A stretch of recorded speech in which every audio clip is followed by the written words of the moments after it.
आप सबको बहुत ही सुंदर मन से और हृदय से प्रणाम। आज का विषय है अपनी मंजिल के मार्ग को खोजना। ये तो दुनिया ना मार्ग मिल गए तो आपको चलने में आसानी रहेगी, मार्ग ना मिले तो आप एक स्थान पे खड़े रहेंगे। भीतर में प्रवेश करने के लिए आपको जाना कहाँ है, पहुंचना कहाँ है, आपके अनुभव क्या है।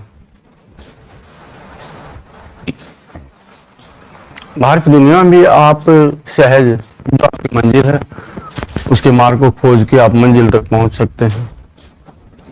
अगर आपको मंजिल ना दिखाई दे तो मार्ग भी दिखाई नहीं देंगे।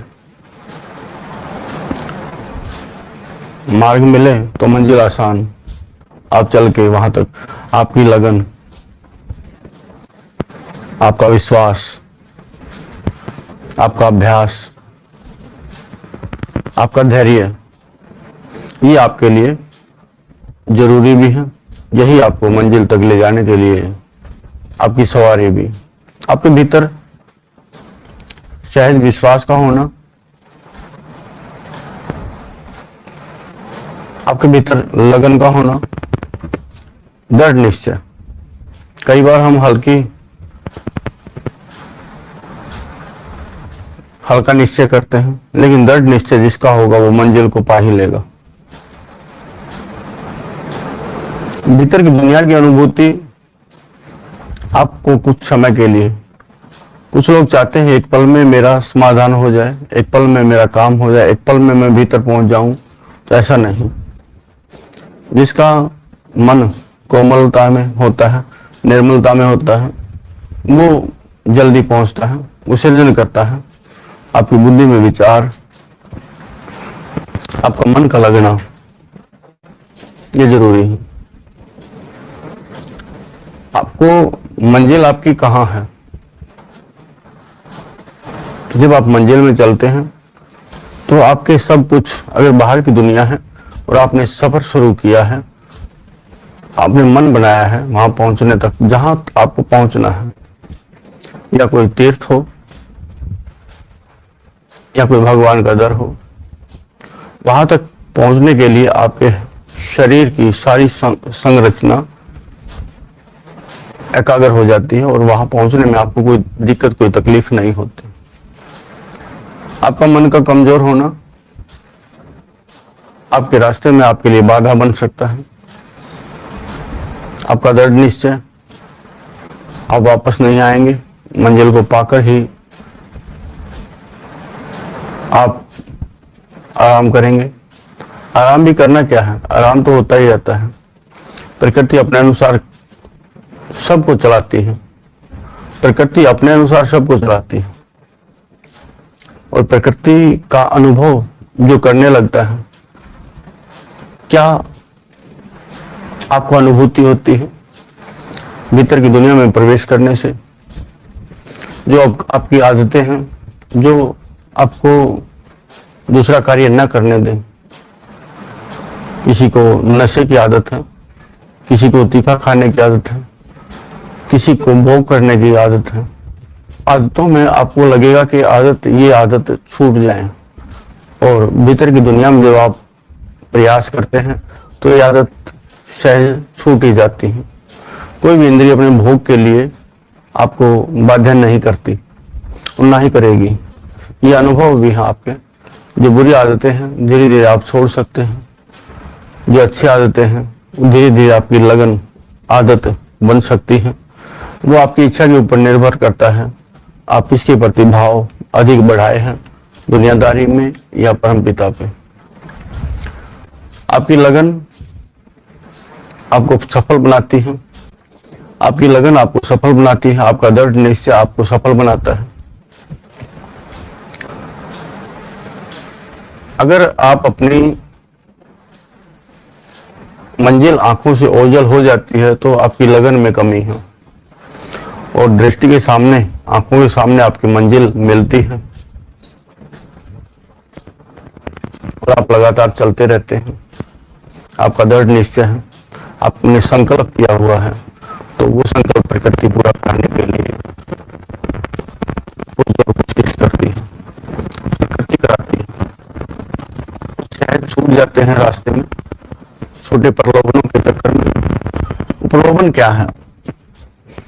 आपकी इंद्रियों का स्वाद, धन दौलत, खजाने, यश, बुद्धि का। रास्ते में कोई चाहता है, कोई प्रेमी मिल जाता है तो स्वार्थ का प्रेमी है, आप कहते नहीं स्वार्थ का नहीं, ये असली प्रेमी है। कुछ देर बाद, कुछ दिन बाद, छोटे स्वाद के बाद वो चीज ओझल हो जाती है। लेकिन जो असली मंजिल है, जो असली कर्म है, जो सही है, उनको मानना, उनको जानना, उनकी तरफ आगे बढ़ना ही आपकी सफलता है। दुनियादारी में हो सकता है सफल करने वाली बहुत सारी चीजें हैं, क्योंकि भीतर की दुनिया से ही बाहर की दुनिया चलती है। लेकिन भीतर में प्रवेश करने के बाद आप बाहर की दुनिया को सहज निभा सकते हैं, बाहर की दुनिया को सहज पूरा कर सकते हैं। क्योंकि बाहर की दुनिया में भी आपको जोर लगाने की आवश्यकता नहीं, बहुत दम की आवश्यकता नहीं, सहज अपने आप होता जो चलता है। बस आपको समझना और मानना है, बस आपको समझना और मानना। आप किस विषय को लेकर चलते हैं ये आपकी जरूरत है। कोई दुनियादारी में धन कमाने का विषय रखता है, यश कमाने का विषय रखता है, कोई भोगों का विषय रखता है, दूसरी चीज उसको भाती नहीं। उसकी बुद्धि में वैसे विचार चलते रहते हैं, उसका मन वैसी ही दिशाओं को, विषयों को खोजता रहता है कि आपके बाहर की दुनिया में छोटे स्वादों का पाने के लिए भरपूर प्रयास रहता है। आपके शरीर में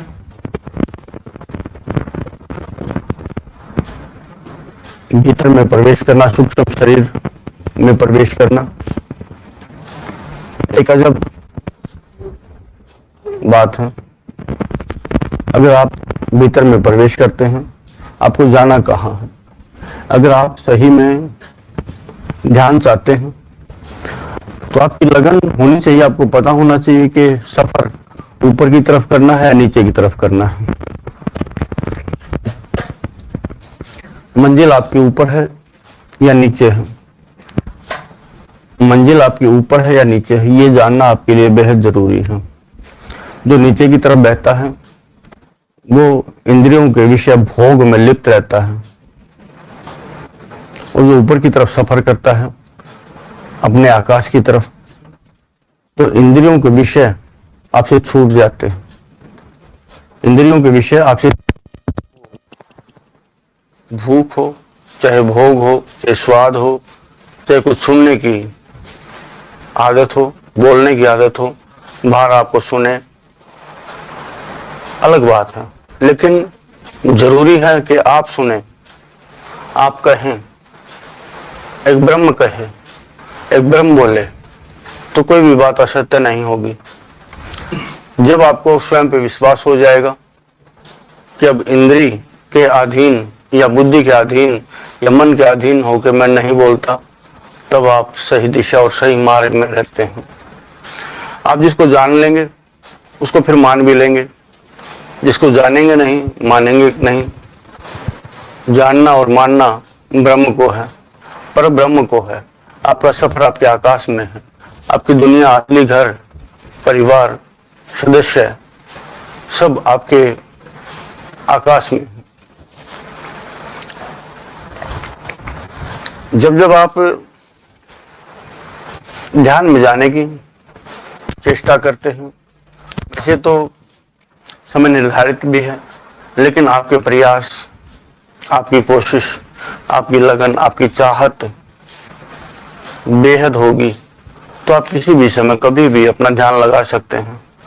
बाहर की दुनिया की आवाजें, कर्म, धर्म आपको बाध्य नहीं करेंगे, क्योंकि आप भीतर को भी निभा देंगे और बाहर को भी निभा देंगे। वो आपके लिए सहज होगा। झूठ बोलना, दूसरे को धोखा देना या दूसरे की किसी वस्तु पे अपनी नजर रखना, शरीर पे नजर रखना। वो नजर, जब आपका शरीर 5 तत्व का है, सामने वाले का भी शरीर 5 तत्व का है, हर किसी कोई 5 तत्व में ही प्रवेश रहता है। ये 5 तत्व का शरीर ढांचा, ये पिंजरा किस लिए बनाया है? इसीलिए इससे आज़ादी जरूरी चाहिए। एक आज़ादी मृत्यु के बाद मिलती है, मृत्यु आती है, लेकिन मृत्यु से पहले वाली आज़ादी बड़ी सुंदर होती है।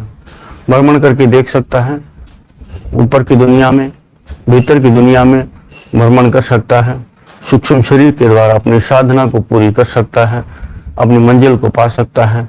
मंजिल आपकी कहाँ है ये आपको ज्ञात रहना चाहिए। अगर आपको ये चीजें ज्ञात नहीं रहती, आप सफर करते हैं और अपना सब कुछ समर्पण करते हैं, कहीं आपकी चेष्टा अवश्य रहती है कुछ जानने की, कुछ मानने की, लेकिन भीतर की दुनिया में प्रवेश करने के बाद, भीतर की दुनिया में प्रवेश करने के बाद सब अच्छाई मिलती है, बुराई नहीं मिलती। लेकिन छोटे प्रलोभन में आके आप असली दुनिया को छोड़ देते हैं। अच्छे और बुरे का स्वभाव, अच्छे और बुरे का स्वभाव आप देख सकते हैं, समझ सकते हैं कि अच्छा क्या है और बुरा क्या है। बुरी सोच तो ऐसी रहती है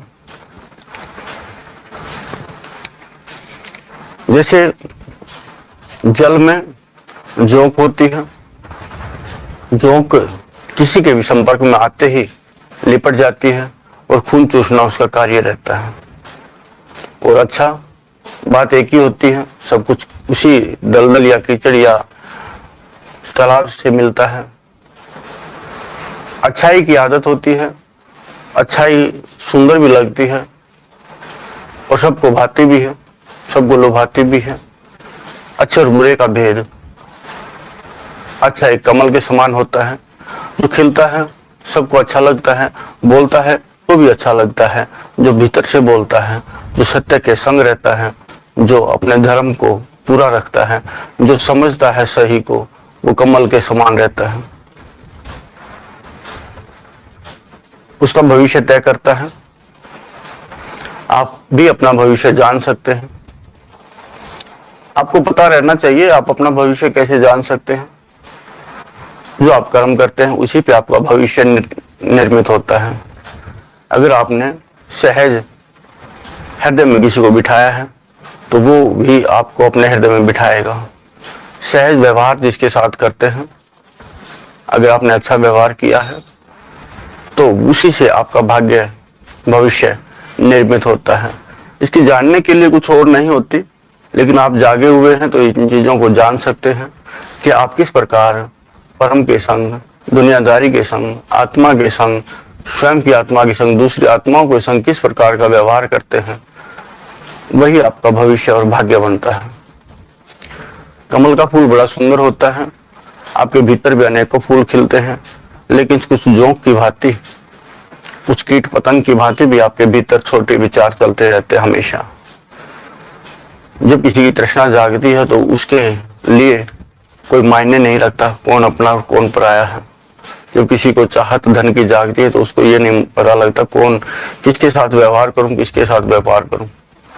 लेकिन अच्छा व्यापार, अच्छा व्यवहार, अच्छी बोलचाल आपके भविष्य को सुधारेगी। और गलत धारणा, काम, क्रोध, लोभ, मोह के अधीन होकर जब कोई कार्य आप करते हैं तो उससे आपका भाग्य बिगड़ता है, भोगना पड़ेगा सही दिशा। लेकिन उसके लिए थोड़ा सा विलंब होता, थोड़ा समय लगता है। कोई भी चीज नीचे से ऊपर जाने में भी समय लेती है और ऊपर से नीचे आने में भी समय लेती है। उतना ही समय आपके लिए लगता है कि आप कर्म जब से जाग के शुरू कर दें, जब से कर्म जाग के शुरू कर दें तो आगे का भविष्य, आगे का भाग्य आपका सुंदर होता ही जाता है। जबकि आपके व्यवहार के ऊपर निर्भर करता है। व्यवहार आपका सुंदर होना ही चाहिए। बोलचाल, जब 5 तत्वों में जो आपको मिला है, 5 तत्व का शरीर मिला है, अगर भाव इसके प्रति हो गया तो जो दूसरा 5 तत्व का शरीर उसके प्रति भी भाव होगा। स्वार्थ नहीं होगा। ये स्वार्थ इस 5 तत्वों के लिए भी ना हो, दूसरा कोई 5 तत्वों का शरीर उसके लिए भी ना हो। भाव अगर है, अगर आप खाली तृष्णा के अधीन होकर इस शरीर को चाहते हैं, छूते हैं, स्पर्श करते हैं या काम लेते हैं, बस मात्र कामनाओं के अधीन रहते हैं, तो आप गलत मार्ग पे हैं। वो कामना हो लेकिन कैसी हो ये आपके लिए जानना जरूरी है। वो कामनाएं सही हो, सद जाए, हर एक इंद्रिय आपकी सद जाए, कोई फर्क नहीं पड़ता, कोई मरता नहीं। अगर किसी चीज, किसी इंद्रिय की अगर तृष्णा, लेकिन आप उस इंद्रिय और तृष्णा वासना के अधीन हैं, तो आपको वो तृष्णा वासना आपको पूरी करनी ही होगी। लेकिन जब जब सहज आप ध्यान में प्रवेश करते हैं तो ये इंद्रियां भीतर में प्रवेश करती हैं और बाहर के छोटे सुखों से दूरी बना लेती हैं। वो सुख किसी काम के नहीं। आप अपनी कमर को सीधा रखें, गर्दन को थोड़ी ऊपर उठा के रखें। आपको सोचना और समझना अच्छा लगता है, मंथन आप करेंगे, बुद्धि में क्या विचार चल रहे हैं, क्या चाहते हैं, बुद्धि में क्या विचार चलते हैं। एक तो आपका मन दुनियादारी से ग्रसित है, तृष्णा वासनाओं से ग्रसित है, या आपका मन संतों जैसा है जो सब कुछ त्याग के अपने भीतर में प्रवेश कर गए हैं, जो इस 5 तत्वों के शरीर को छोड़कर भी उड़ गए हैं, एक पिंजरे में तोते की भांति। एक पिंजरा खुला, तोता बाहर निकला और उड़ गया। आप क्या उस तोते की भांति उड़ना चाहते हैं? आकाश में आजादी चाहते हैं? अपनी मर्जी से सब कुछ करना चाहते हैं? आपकी मर्जी है, आपकी मर्जी है। इस पिंजरे के भीतर रहें, मालिक के अधीन रहें। मालिक कौन? जो दुनियादारी में आपका ख्याल रखता है, जो आपको लेके आया। एक आप स्वयं की आजादी चाहते हैं, जो मन में आया वो करूंगा, जहां मन में आया भ्रमण करूंगा, आकाश भी देखूंगा, जल की धारा भी देखूंगा। सब कुछ देखने की अगर आपकी रुचि है तो आप अपने भीतर में प्रवेश करें, अपने सागर में प्रवेश करें। चतुराई बाहर की दुनिया में, भीतर की दुनिया में चतुराई नहीं चलती। भीतर की दुनिया में चालाकी नहीं चलती। एक मालिक के पिंजरे में एक तोता बंद था। वहां से कोई आदमी गुजरता है, तोता कहता है, भैया कहाँ जा रहे हो? कि फलाने गांव में जा रहा हूँ। ठीक है, फलाने गांव में मेरा गुरु है, आप उसे मिल आओगे? कि कहाँ मिल आऊंगा, मुझे आके बताना कि गुरु ने क्या कहा। अब गुरु तोते के पास यात्री आगंतुक जाता है और बोलता है, तेरा शिष्य है और तुझे बड़ा याद करता है, तुझसे मिलने की बड़ी इच्छा रखता, बड़ी रुचि रखता है। अब गुरु तोते ने देखा, सुना, सब समझा और एकदम से अपनी गर्दन को झुका के एकदम से गिर गया, जैसे मृत हो गया। ऐसे ही फिर कुछ बोला नहीं। आगंतुक वापस आया और जो शिष्य तोता था उससे कहने लगा कि हाँ, मैं मिल आया तेरे गुरु से। लेकिन गुरु ने तेरा हाल चाल जान के एकदम से धरा पे लेट गया, जैसे मर गया हो। अच्छा, ठीक है, अच्छी बात है। आगंतुक चला गया, लेकिन तोता वैसे ही अपनी गर्दन झुका के जैसे मृत हो गया, ऐसे ही उसने भी किया। थोड़ी देर बाद मालिक आया और मालिक ने देखा कि तोता तो मर गया है। उसने पिंजरे का दरवाजा खोला और उड़ गया, आजाद हो गया, आजाद हो गया।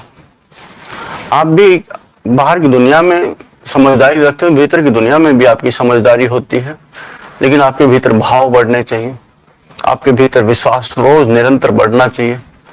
सभ्यता, आपकी सभ्यता, आपकी आदतें सुंदर हो जानी चाहिए। सुबह उठ के भगवान का सुमरण, अपने ध्यान में अपने ज्ञान का मंथन, अपने कर्म का मंथन करना जरूरी चाहिए। जो नहीं करता वो अंधेरे में भटकता ही रहता है, उसको द्वार नहीं मिलता। लेकिन मंथन, आपके भीतर मंथन रहता है, आपको आगे बढ़ना चाहिए, आपको समझना चाहिए।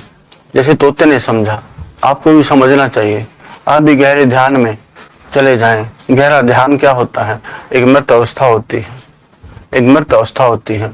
आप बैठ के देखें, अब तक तो आपने सुना समझा, लेकिन जो ध्यान में जाते हैं वापस आने का मन नहीं करता, उसका बोलने का भी मन नहीं होता कि हम कुछ कहें।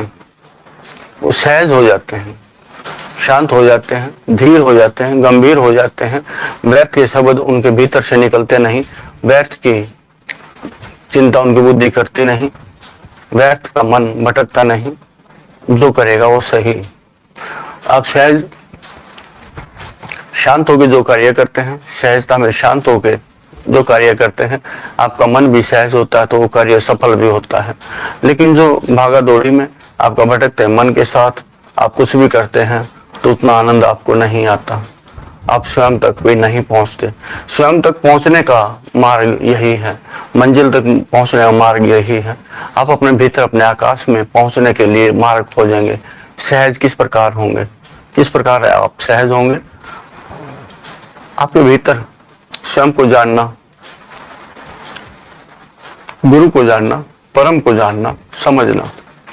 जो कमल, सभी लोग दलदल में है, लेकिन हाँ, कोई कमल की भांति होता है, कोई उस जोंक की भांति होता है। तो आपको बनना क्या है? सबको सुंदर लगना है तो सुंदर होना पड़ेगा।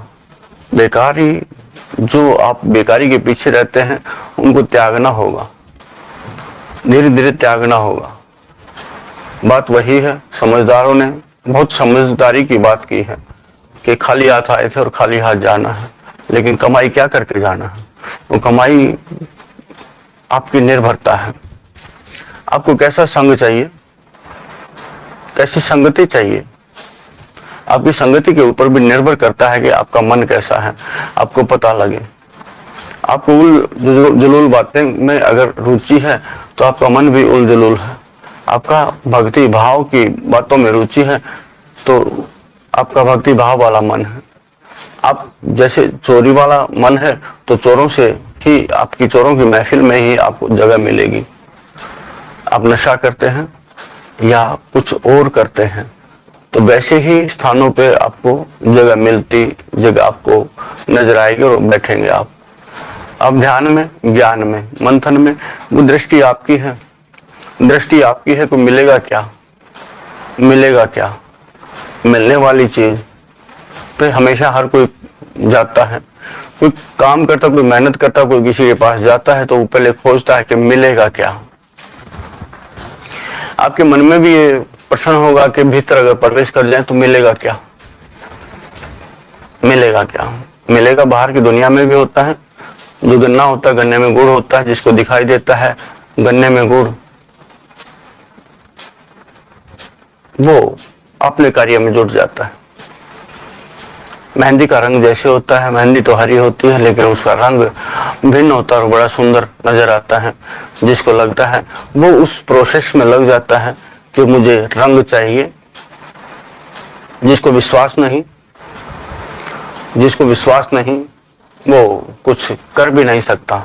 बिना विश्वास के उसको मीठा गुड़ मिल भी नहीं सकता, मेहंदी का रंग उसको मिल भी नहीं सकता अगर जिसको किसी को विश्वास नहीं। तो विश्वास करना जरूरी होता है। प्रकृति ने कोई भी चीज ऐसी नहीं बनाई है जो किसी के काम की ना हो, लेकिन छांटना जरूरी होता है, छांटना जरूरी होता है। जब आपको किसी चीज के प्रति आप श्रद्धा भाव रखते हैं, प्रकृति के प्रति, पेड़ पौधों के प्रति श्रद्धा और भाव रखते हैं, प्रेम रखते हैं, तो वो जड़ी बूटी हो चाहे वो गन्ना हो, वो कहता है हाँ मुझ में ही गुड़ बनेगा। आप बनाना चाहेंगे गुड़ तो वो कहेगा हाँ मुझसे ही गुड़ बनेगा। कोई भी चीज आप किसी से मिलने जाते हैं, आपकी इच्छा है, सामने वाला कहे हाँ मैं ही हूं वो, सामने वाला भी अवश्य मिलेगा। लेकिन आप स्वयं किसी से मिलें, उसको जाने और फिर माने। मानते ही जब आप मान लेंगे तो सामने वाला भी आपको मानना शुरू कर देगा, चाहे वो कोई भी हो। चाहे बाहर की दुनिया में कुत्ता है, बिल्ली है, पशु है, पक्षी है, जब आप उसको जान लेते हैं और फिर मान लेते हैं अपना, तो वो भी आपको मान लेता है अपना। लेकिन जब तक आप किसी भी इंसान को, यहाँ तक के जो लगते हैं आपको निर्जीव, चाहे पहाड़ हो चाहे झरने, आप जान लेते हैं और मान लेते हैं, आपको अपना सा अनुभव होगा, आपको बार बार वहां आने का मन होगा।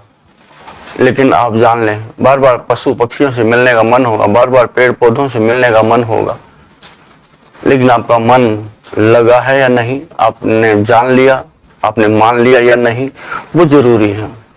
आपका मार्ग आप स्वयं बनाते हैं, मार्ग कोई आपको बना के नहीं देगा। आपकी लगन, आप अपना स्वभाव स्वयं निर्मित कर सकते हैं, अपने मंथन स्वयं आप कर सकते हैं। मंथन से जो मक्खन निकले उसका आनंद आप ले सकते हैं, लेकिन उस वो मंथन करने का आपके भीतर संकल्प होना जरूरी है कि मैं कोई भी कार्य करने से पहले सोचूं और समझूं कि क्या मिलेगा। लेकिन अगर अच्छा मिलता है, आप चीजों को जान लेते हैं। पारखी आप बने, किस चीज के बनते हैं पारखी, वो चीज आपके लिए जरूरी है। जब तक आप पारखी नहीं बनेंगे तब तक आपको लाभ नहीं होगा। आपको परम चाहिए या बाहर की दुनियादारी, परम के लिए परम का मार्ग आपको चुनना होगा। एक आदमी किसान था, ऊंचे पहाड़ों पे वो खेती करता था, बहुत सुंदर झरना भी झरता था वहां से उसके खेतों की तरफ। बुझे मन से वो खेती करता था, लेकिन पल्ले कुछ नहीं पड़ता था। एक साधु महाराज आए, उन्होंने कहा खेती में क्यों जुटा हुआ है, मिट्टी यहाँ से तुझे कुछ मिलता नहीं, तू व्यापार कर ले। व्यापार किस चीज का करूं? हीरों का व्यापार कर ले। ठीक है, साधु ने हीरे का व्यापार करने की उसकी सलाह दी, उसके खेतों को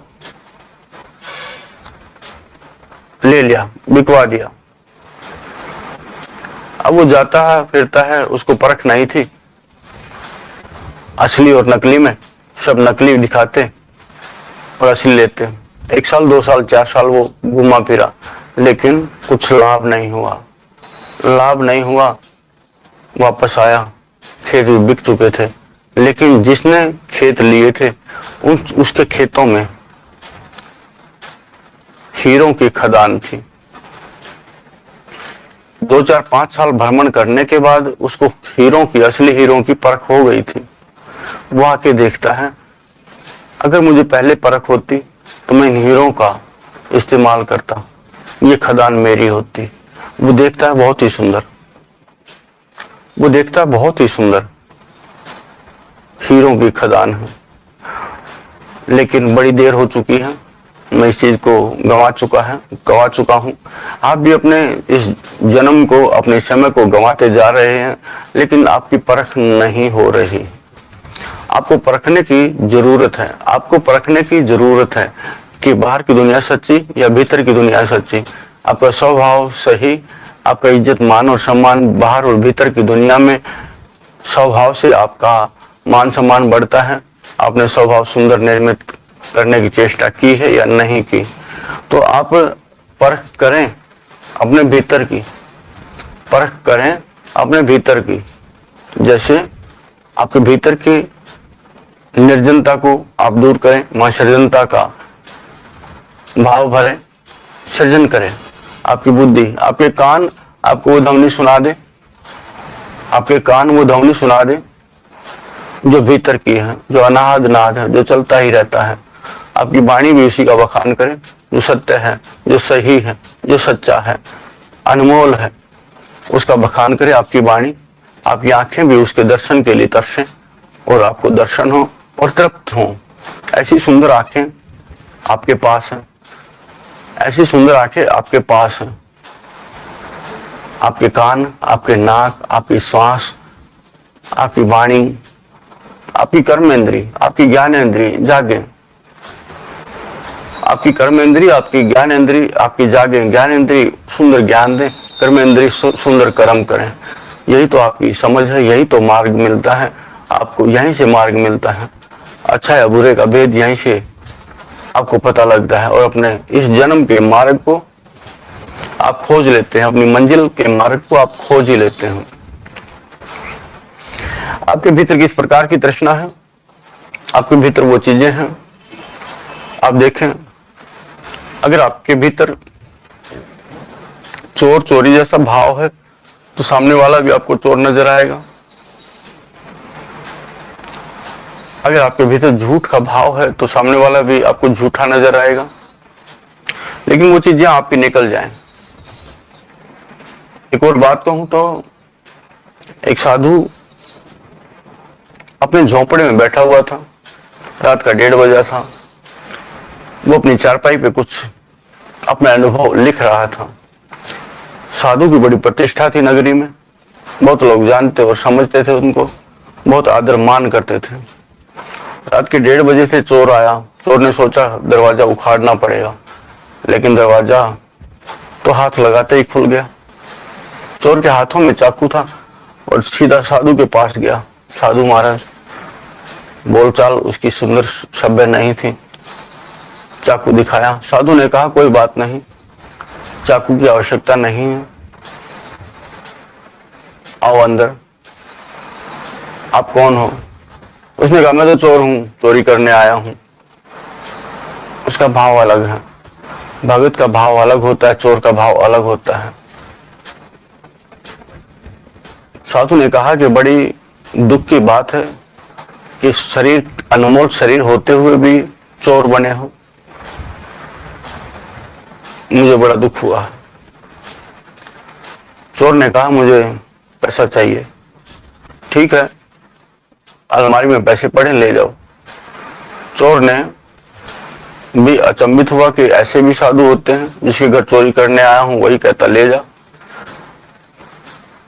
उसने जितने पैसे पड़े थे उठा लिए। साधु महाराज ने कहा सुबह होते ही अगर मुझे किसी चीज की जरूरत पड़ी तो कुछ पैसे छोड़ दे वहां पे। चोर ने सहज बात मान ली और कुछ पैसे वहां पे छोड़ दिए। साधु महाराज ने कहा कि ये तेरी मदद है,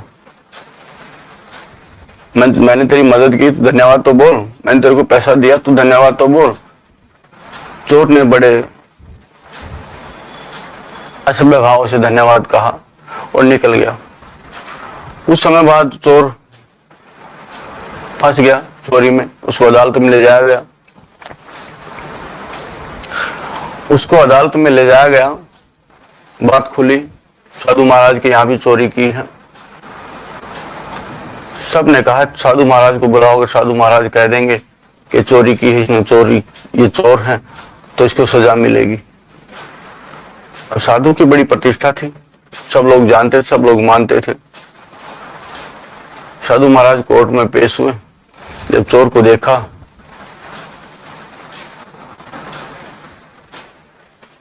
तो पूछा, जज साहब ने पूछा कि इस चोर को आप जानते हो, इसने आपके घर में चोरी की है? साधु महाराज ने कहा नहीं, ये मेरा पुराना परिचित है, एक बार मेरे घर पे आया था और मुझसे इसने मदद मांगी थी, मैंने इसकी मदद भी की थी और इसने बदले में धन्यवाद भी कहा था। जज साहब ने पूछा चोर से क्या ऐसा हुआ था? बोले हाँ ऐसा ही हुआ था। साधु महाराज कहने लगे चोर नहीं है।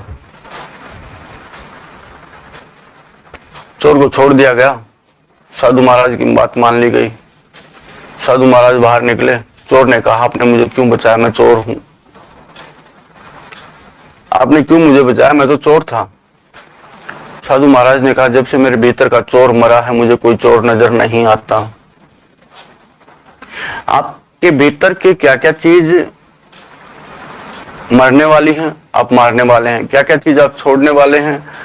फिर आपको बाहर की दुनिया में निंदा छोड़ दी, निंदक नजर नहीं आएगा। दूसरे की धन पे नियत वापस खींच ली तो बस अपने में संतुष्टि रहेगी। सुंदरता बाहर देखें बाहर नजर आएगी और भीतर देखें भीतर नजर आएगी। कुरूपता कहीं नहीं मिलेगी आपको, ना बाहर ना भीतर। आप मगन रहेंगे, बाहर भी भीतर भी आपके मन का क्लेश मिटेगा, आप मगन रहेंगे। किसी प्रकार का क्लेश आपके भीतर ना रहेगा तो आप मगन रहेंगे। आप के भीतर भाव है तो आप भगत बन जाएंगे, बाहर भी और भीतर भी वैसी ही बातें करेंगे। आपका ज्ञान का झरना झरने लगेगा तो सब आपके प्रति सहज विश्वास भरेंगे। सत्य को पसंद करते हैं लेकिन सब लोग नहीं। अगर आप झूठ के मार्ग पे हैं और सत्य का बखान करते हैं तो ये ठीक नहीं। सत्य अपने भीतर निर्मित हो जाना चाहिए, उसी सत्य से सब कुछ सर्जन होता रहना चाहिए। आपकी बहुत सारी बदलाव आपको करने हैं और आपको भी अनुभव होगा, हाँ मैं सहज हो गया हूं, मुझे कोई परवाह नहीं, मुझे कोई परवाह नहीं। खुश होने में कुछ लगता नहीं, खर्च नहीं होता। किसी ने अपना घर बनाया, घर बनाने के बाद उसका मुहूर्त रखने के लिए, गृह प्रवेश करने के लिए हमने तारीख रखी 10 तारीख। 10 तारीख को हम अपने घर में प्रवेश कर लेंगे, लेकिन उसने क्या देखा, 4 तारीख को ही उसका घर की छत गिर गई। सबने कहा बड़ी मेहनत बड़ी लगन से सब कुछ धन लगा के घर बनाया था, लेकिन घर गिर गया। ये तो बड़ा बुरा हुआ, बड़ा बुरा हुआ। लेकिन जो घर का मालिक है उसने सबको मिठाइयां बांटी। कुछ लोग पूछते हैं कि घर तो गिर गया, मिठाई किस खुशी में बांट रहे हो?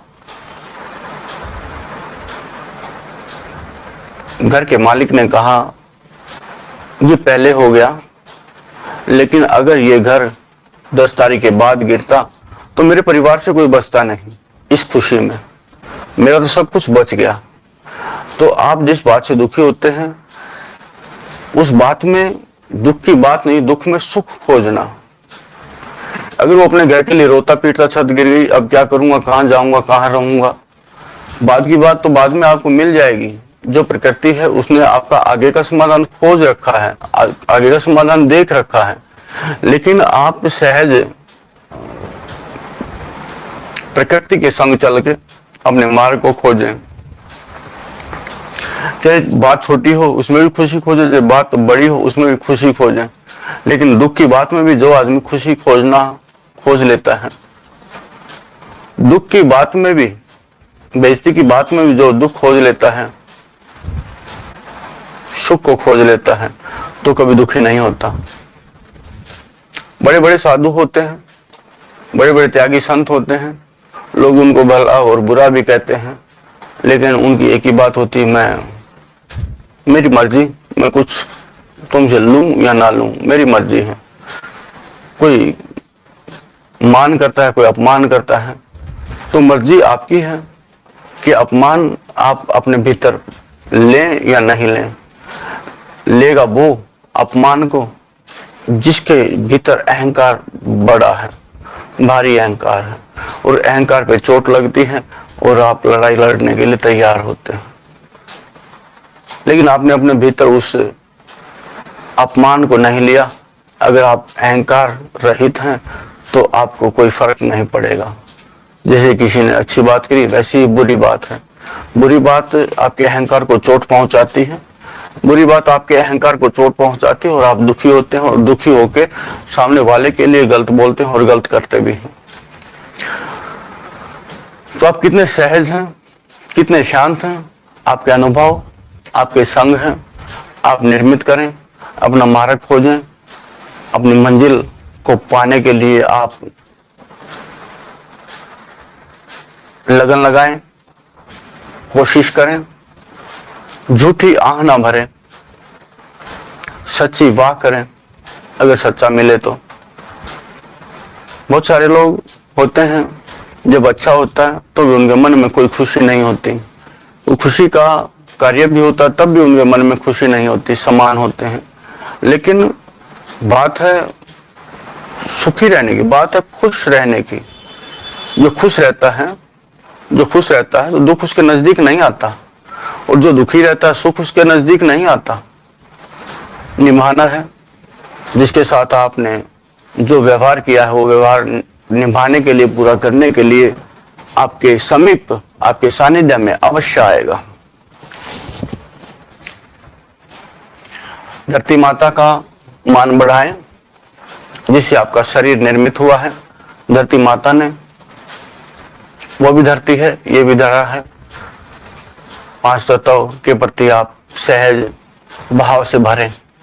धरती माँ जननी शक्ति है, उसी के माध्यम से जहाँ ये शरीर, पेड़ पौधे, जो भी कुछ इस दुनियादारी में सजीव है, वो सजीव सब में परम है, सब में आत्मा है, सब में परमात्मा है, समाया है। तो आप वो एक दिन उसने सर्जन किया, जन्म लिया, और एक दिन वो यहाँ से ओझल भी हो जाएगा। जो आदमी अपने रंग रूप के कारण, अभिमान के कारण अपनी बुद्धि को बड़ा मानता है, दूसरे को छोटा मानता है, वो एक दिन यहाँ नजर नहीं आएगा, नजर कोई भी नहीं आएगा। तो अहंकार क्यों करना?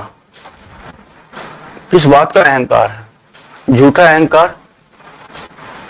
बहुत सारे लोग समझते भी और कहते भी हैं। एक मुट्ठी राख होती है, उसको देख के कहते हैं इतनी अकड़ थी, अब अकड़ कहाँ चली गई? उसको देख के कहते हैं कहाँ गई इतनी अकड़? अगर जीते जी वो अकड़ खत्म हो जाए, वो भ्रम टूट जाए, ये दुनियादारी में मालिकाना हक चला जाए, आप स्वयं ही छोड़ दें, लेकिन जिम्मेदारी जो दी है बस जिम्मेदारी निभाएं। मालिक जो है उसी को रहने दें।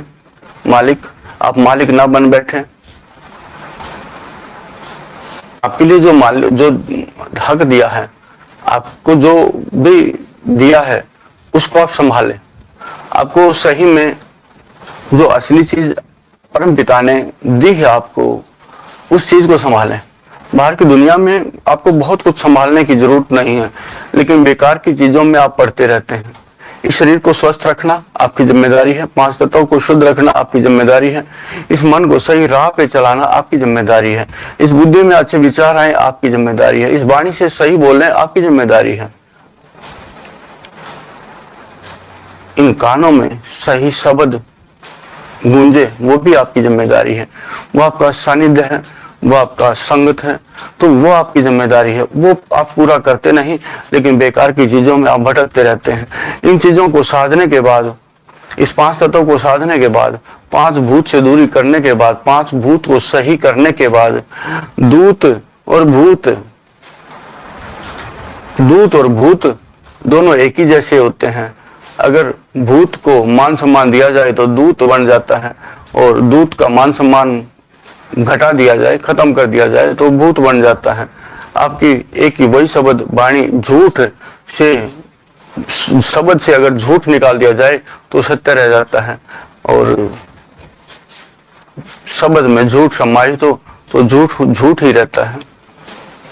तो आपकी मर्जी है, आपकी जो जिम्मेदारी है, जो आपको समझना है उसको समझें, लेकिन भाव से जिए। स्वयं के प्रति भाव, जो आपको दिया है परमात्मा ने, प्रकृति ने जो आपको दिया है, उसी पे ध्यान रखें। आपका जीवन स्वयं का जीवन है। हाँ ठीक है, हो सकता है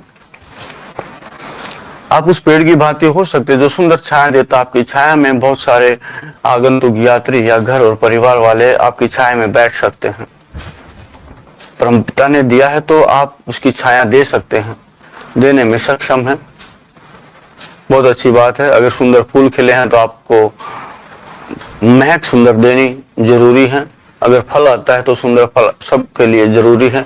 आप उस फल को नहीं खा सकते, लेकिन जो पेड़ कभी फल को नहीं खाता, औरों के लिए ही वो उस पेड़ पर फल लगते हैं। तो आपकी मर्जी है आप किस प्रकार प्रकृति को सहयोग कर सकते हैं, आप किस प्रकार अपने परम पिता को रिझा सकते हैं। तो भाव में भरें। बातें तो यूं ही आपके भीतर भी चलती रहती हैं, लेकिन असली मंथन जब चलेगा तो सुंदर ज्ञान का झरना झरेगा, आपके भीतर भी झरना शुरू हो जाएगा, आप सही समझ लेंगे। लेकिन जब भी आपको भान होगा जब भी आपके भीतर से ज्वालामुखी फटेगा, जब भी ज्ञान की चर्चा होगी, तो आपके एकांत में होगी, आप अकेले में होगी। यहाँ तो आपने सुन लिया, समझ लिया, जान लिया, लेकिन जब एकांत में जाके उसमें मंथन करेंगे, उस पर मंथन करेंगे, तब मक्खन निकलेगा। आपका विषय आपके पास है, आप अपने विषय पे जब मंथन करेंगे तब आपका मक्खन निकलेगा। लेकिन यहाँ तो खाली गवाही है। कोई भी साधु संत महात्मा या कोई भी माता पिता अपने अनुभव देता है तो आप एक ही बात कहते हैं, हो सकता है ये सत्य हो, लेकिन हो सकता है ये सत्य हो, लेकिन पूर्णतः आपने सत्य को सत्य माना नहीं। लेकिन सत्य को तब मानेंगे जब एकांत में आप चले जाएंगे और उसका मंथन करेंगे, वो सब क्रिया करेंगे। जब आप किसी के सामने करते हैं तो अलग बात है, जब एकांत में करते हैं तब आपका मनोबल बढ़ता भी है, तब आपका मनोबल बढ़ता है और आप कहते हैं हाँ ये बात सही थी। उसके सामने तो सही ऊपर मन से कहेंगे, लेकिन जब एकांत में होंगे और आपको उस चीज का भान होगा, ज्ञान होगा और आपका फुहारा झरना झरने लगेगा, तब आप कहेंगे हाँ जो माता पिता ने कहा, जो साधु संतों ने कहा, वो सत्य है। 5 तत्व का शरीर, इस शरीर को आप सुदृढ़ बना लें, भीतर और बाहर से शुद्ध कर लें। कामेंद्रिय, आपकी ज्ञानेंद्रिय आपकी सुचारू अपना काम करते रहे। धरती माता को नमन करें, प्रणाम करें। अग्निदेव को, अगर अग्नि भी कम या ज्यादा होगी तो भी ठीक नहीं, अग्निदेव से आप प्रार्थना करें, हे अग्निदेव जितनी जरूरत हो उतनी ऊर्जा मिलती रहे। इस 5 तत्व को आप उनके प्रति श्रद्धा और भाव से भरेंगे तो वो भी आपके प्रति सहज सघन हो जाएंगे। वायुदेव, वायु के बिना भी आपका काम नहीं चलना, आप जीवित नहीं रह सकते, और अग्नि के बिना भी आप चल नहीं सकते। आपके भीतर ऊर्जा का, अगर ऊर्जा की मात्रा कम होगी तो भी आप नहीं चल सकते। जलदेव, जलदेव के बिना भी आप नहीं बढ़ सकते, नहीं चल सकते, क्योंकि इस 5 तत्वों में इस पृथ्वी पे भी 70% जल है और यहाँ भी उतना ही, शरीर के भीतर उतना ही जल भरा हुआ है, तो जल के बिना भी नहीं आप चल सकते। पृथ्वी, अग्नि, जल, वायु और आकाश में आपको प्रवेश करना है, वही आपकी मंजिल है। आकाश में जो विराजमान है, आकाश में जो विराजमान है, जो आपकी दुनिया है, जो आप सामर्थ्य करेंगे, बाहर की दुनिया, भीतर की दुनिया में आपका मन का मंदिर होगा तो बाहर की दुनिया में भी आपका मंदिर शायद सुंदर होगा। 5 भूत जिनको आप बदल सकते हैं, कामनाएं ना रहे, कामना हो लेकिन तेरे दर्शन की, कामना हो तेरे से मिलने की, कामना हो तेरी सेवा की, कामना हो तेरे चरणों में बैठने की, तेरा चरणामृत पीने की। क्रोध को भी आप ऊर्जा में परिवर्तित कर दीजिए। लोभ हो तेरा भीतर में, अगर वो लोभ भी भीतर में लोभ हो जाए तो बड़ा सुंदर है। बाहर की दुनिया में लोभ आपके किसी काम का नहीं।